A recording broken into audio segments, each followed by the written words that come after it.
Ready ఉండి వీళ్ళంతా వచ్చి ఆయనను విపరీతంగా కొడుతుంటే స్థానికులు అక్కడ ఉండి వాళ్ళంతా అడ్డుకొని ఆయనను కాపాడతారు. ఆయన యశోద ఆసుపత్రి సోమాజిగూడలో తీవ్ర గాయాల పాలై చికిత్సకు ఆయన చేరితే నిన్న మేమందరం కూడా క్రాంతి గారు, మేము చాలామంది నాయకులు అందరం కూడా నిన్న పోయి ఆయనను పరామర్శించినాం. చాలా తీవ్రమైనటువంటి గాయాలు కూడా అయినాయి. కొన్ని చోట్ల ఫ్రాక్చర్ కూడా అయింది, కాలు ఫ్రాక్చర్ అయింది, ఇక్కడ తలకు కూడా ఫ్రాక్చర్ అయింది, చాలా చోట్ల గాయాలని ఇదంతా ఉబ్బిపోయింది, ఇంకా రిబ్స్ కూడా కొంత దెబ్బతిన్నాయి. అంటే ఒక పాశవికమైనటువంటి దాడి, ఆయనను చంపాలనేటటువంటి కసి ఈ దాడిలో చాలా స్పష్టంగా కనబడతా ఉంది. నేను తెలంగాణ సమాజాన్ని, అదేవిధంగా మొత్తం మీడియా సమాజాన్ని, బుద్ధిజీవులను, మేధావులను అందరినీ కూడా కోరుకుంటున్నా, వేడుకుంటున్నా, ఇటువంటి పాశవికమైనటువంటి దాడిని ముక్త కంఠంతో మనం అందరం కూడా ఖండించాల్సినటువంటి అవసరం ఉంది. ప్రశ్నించే వాళ్ళ మీద, తర్వాత వాళ్ళు ఇచ్చినటువంటి హామీలను గుర్తు చేసేటటువంటి వాళ్ళ మీద ఈ రకమైనటువంటి దాడులు చేయడం ఇది మంచిది కాదనేటటువంటిది అందరం కూడా ముక్త కంఠంతో మాట్లాడాల్సినటువంటి అవసరం ఉందని చెప్పి నేను తెలియజేస్తూ ఉన్నా. నేను ఒకటే మాట ముఖ్యమంత్రిని అడుగుతా ఉన్నా, అక్షరంతో ప్రశ్నిస్తే ఆయుధంతో దాడి చేయడం మీ ఇందిరమ్మ రాజ్య పాలన, మీ ప్రజాపాలన? ఇవాళ ముఖ్యమంత్రిని అడుగుతా ఉన్నా. ప్రజల పక్షాన మాట్లాడితే, గొంతెత్తితే ప్రాణాలు తీయడమే మీ ప్రజాపాలన, మీ ఇందిరమ్మ రాజ్యమా? నేను ముఖ్యమంత్రిని అడుగుతా ఉన్నా. ఇసుక మాఫియా, భూ కబ్జాలు, నిరుద్యోగుల సమస్యలు, అదేవిధంగా 420 మీరు ఇచ్చినటువంటి హామీలు, 6 గ్యారంటీలను మీకు గుర్తు చేస్తే, వాటి మీద ప్రశ్నిస్తే హత్యలు చేసే పనులు పెట్టుకోవడమే మీ ప్రజాపాలన, ఇందిరమ్మ రాజ్యమా?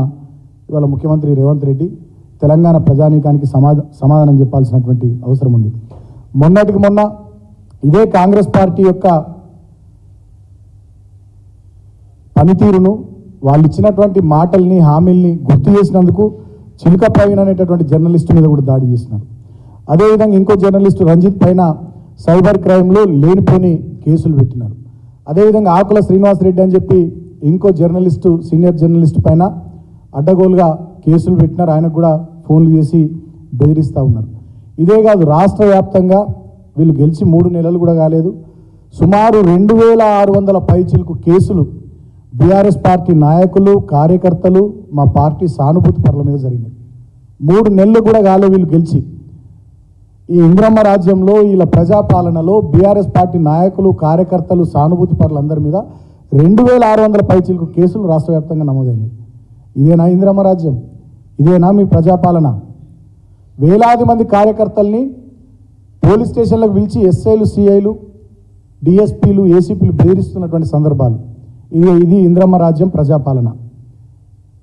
బహిరంగంగా మా పార్టీ నాయకుల ఇండ్ల మీద, మా కార్యకర్తల ఇండ్ల మీద దాడులు చేసి విచక్షణ రహితంగా సుమారు దగ్గర 120 చోట్ల మా ఊళ్ళ మీద దాడులు చేశారు. ఇదేనా ఇందిరమ్మ రాజ్యం? ఇదేనా మీ ప్రజాపాలన? మొన్నటికి మొన్న జమ్మికుంటలో ఒక అక్రమ నిర్మాణానికి సంబంధించి, కబ్జా ప్రయత్నానికి సంబంధించి ఒక కౌన్సిలర్ను ప్రశ్నిస్తే సామాన్యుడు, ఆయన మీద మంత్రి పొన్నం ప్రభాకర్ అనుచరుడు రవీందర్ అనేటటువంటి వ్యక్తి విపరీతంగా ఇనుప రాడ్డుతో ఆయన తల ఎట్లా పగలగొట్టిండో మనం మీడియాలో, సోషల్ మీడియాలో చూసినాం. ఇదేనా మీ ఇందిరమ్మ రాజ్యం? ఇదేనా మీ ప్రజాపాలన? ప్రశ్నిస్తూ ఉన్నాం మేము రేవంత్ రెడ్డి ముఖ్యమంత్రిని. అదేవిధంగా మొన్న ముఖ్యమంత్రి కోస్గి పర్యటన సందర్భంలో కొడంగల్ అర్బన్ డెవలప్మెంట్ అథారిటీకి సంబంధించి మేము భూములు ఇయ్యమని చెప్పి ఎవరైతే రైతులు భూములు ఇయ్యమన్నారో వాళ్ళందరినీ పోలీస్ స్టేషన్లలో పెట్టారు. ముఖ్యమంత్రి గారి పర్యటన సందర్భంలో 1-2 రోజులు ఆ ప్రాంతం మొత్తం రైతాంగాన్ని భయానకమైనటువంటి వాతావరణంలో నెట్టేసి వాళ్ళందరినీ భయభ్రాంతులకు గురి చేసి పోలీస్ స్టేషన్లలో పెట్టించారు. ముఖ్యమంత్రి పర్యటన ముగిసేంత వరకు కూడా ఆ రైతుల్ని పోలీస్ స్టేషన్లలో ఉంచారు, వేరే చోట్ల దాచిపెట్టారు. ఇదేనా మీ ఇందిరమ్మ రాజ్యం, మీ ప్రజాపాలన? మేము అడుగుతూ ఉన్నాం. అదేవిధంగా సాగునీరు లేక